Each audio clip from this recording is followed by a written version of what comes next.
everyone. Welcome to today's episode of the Big Donch Show. Today, we'll be talking about the new season of The Ultimate Fighter, which just dropped yesterday. The Miami Heat escaping Game 7 to advance to the NBA Finals. The 76ers hiring new head coach Nick Nurse, and a whole lot more. Just a reminder to like the Big Donch Show on Spotify and to subscribe to my YouTube, Big Donch. Let's get right into it. Starting off, like always, with NFL news. Not much going on. Some news, though, is Jimmy G. Okay, got foot surgery, which we didn't know about. I guess that was in March.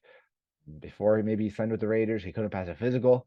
Okay, so what are some other options now for quarterback, for the Raiders? Listen, I said this last year also. Whatever's happening there, like with the head coaching situation, everything, it's a failure. That team is loaded.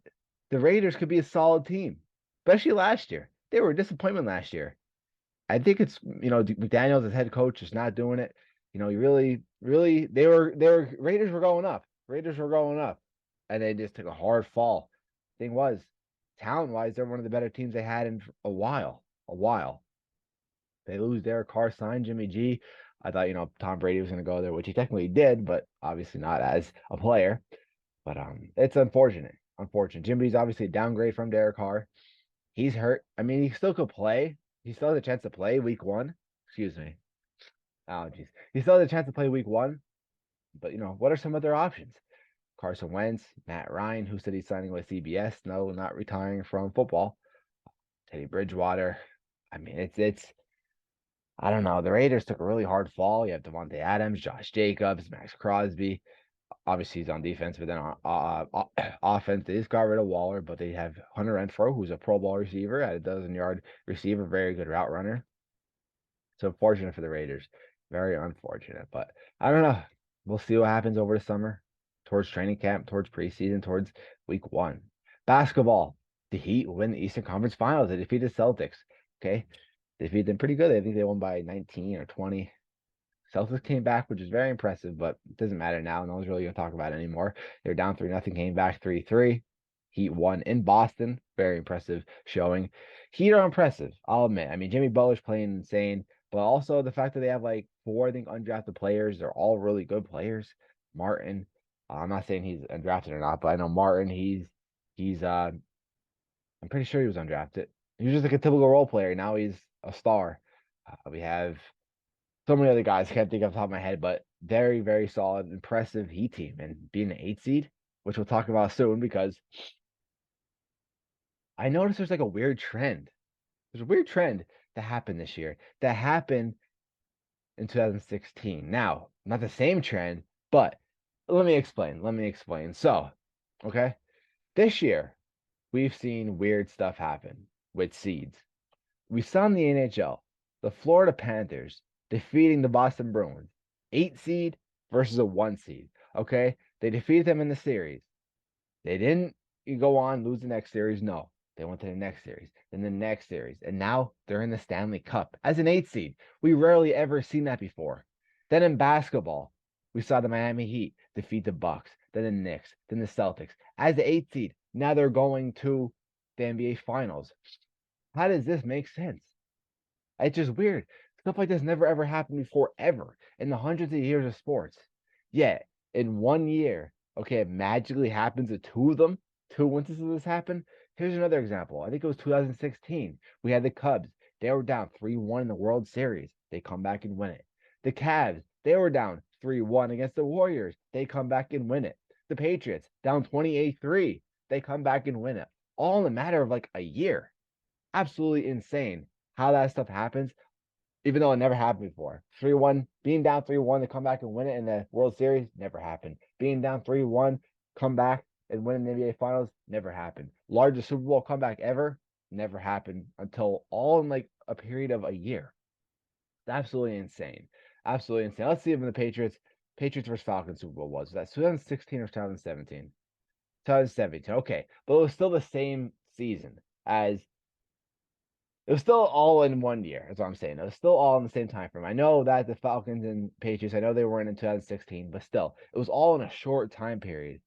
Never happened before. In 3 different sports playoffs. We saw it in NBA, MLB, and NFL. Never happened before. Yet all three just happened to happen in the same, 365 days. It's weird. It's a weird trend. We saw that there, then we saw it this year with 8 seeds coming. shocking everybody, and then making the finals and then making the Stanley Cup with the Florida Panthers. It's unbelievable. I just wanted to point that out. Other news: Nick Nurse getting hired by the 76ers. I like it. I like he's a champion. Doc Rivers was a champion also, but Nick Nurse was a recent champion. I'd say the Raptors were not worse of a team. You can't see a team's worse. They won the championship, but there's more talent in the Celtics roster that Doc Rivers, led to a championship compared to the Raptors. So I'd say the Raptors championship was more impressive. However, Celtics did beat Lakers.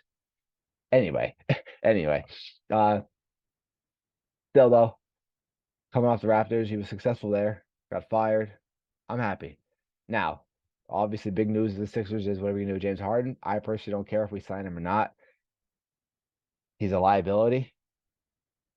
I don't know. I just don't see us, doing anything with him.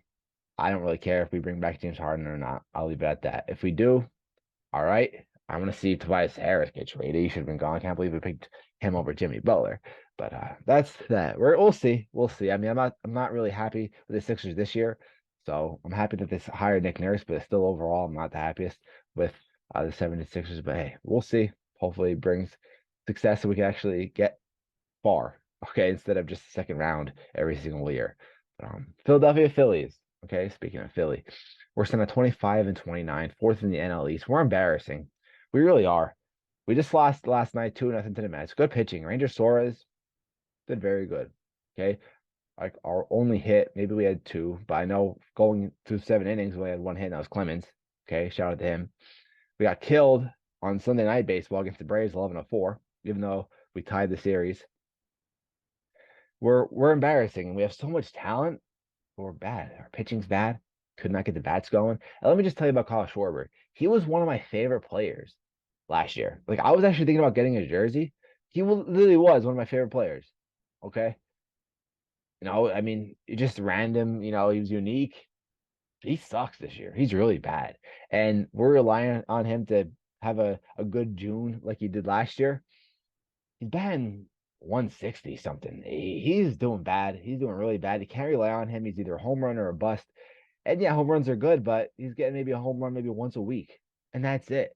He had a double the other day. I was like, it was finally a non-home run hit. It's just he's bad. He's bad. He DH'd. I'd say we put him at 7 or 8 in the lineup. I mean, he DH'd yesterday for Bryce Harper rest, but usually bats fifth. I say put him around 7 or 8. He's a liability too. I like Kyle Schwarber. I like him as a person. I liked him last year. One of my favorite players last year. Was up there in home runs in the league. This year though, just not it. I mean, hopefully June turns around. He wins June Player of the Month, and we get going. We get above 500. We're placing the Mets again tonight, 7-10 in New York. They're 28 and 27. I'm not really trying to. I'm not focusing on us trying to win the division. You know what I'm saying? Because that's gonna be hard. I mean, it's still too early, but let's just get to 500. That would be nice. That would be nice. All Star. I'm pretty sure the All Star ballot open too, to vote. Really, only Casty and Stott, maybe. That's really it. Bryce Harper, he missed a lot of time. Uh, Not a lot, but for the first half. So I don't know.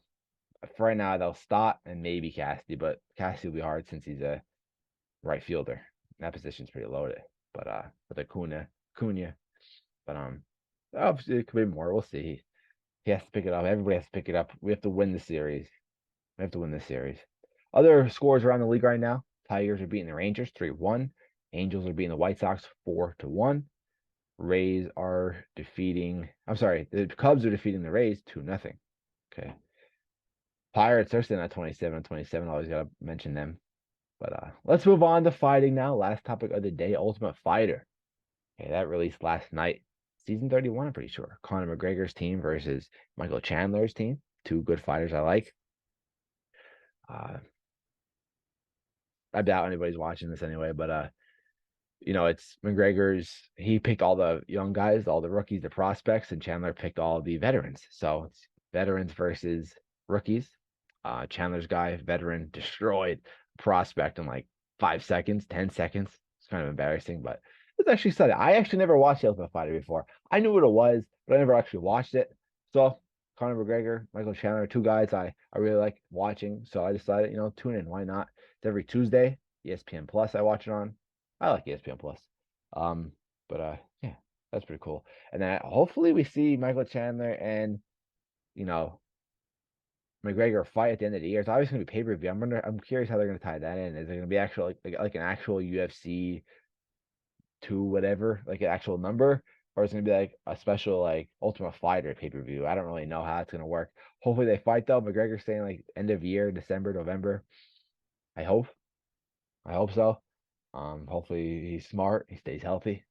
We'll see. I think that McGregor could beat Chandler, but it's gonna be a hard fight. Definitely gonna be a hard fight. Definitely gonna be as hard as Dustin Poirier, I think. But I feel like McGregor took a lot of time off. He's big, but he's not taking that serious. I feel like just based off social media. Who am I? I don't know him as a person. I don't know him personally, but that's all I have, guys. Short Big Donch show today. Hope you guys enjoyed. Make sure to comment down below, like this video, subscribe to my channel, like the Big Donch Show on Spotify. I'm out, guys. Peace.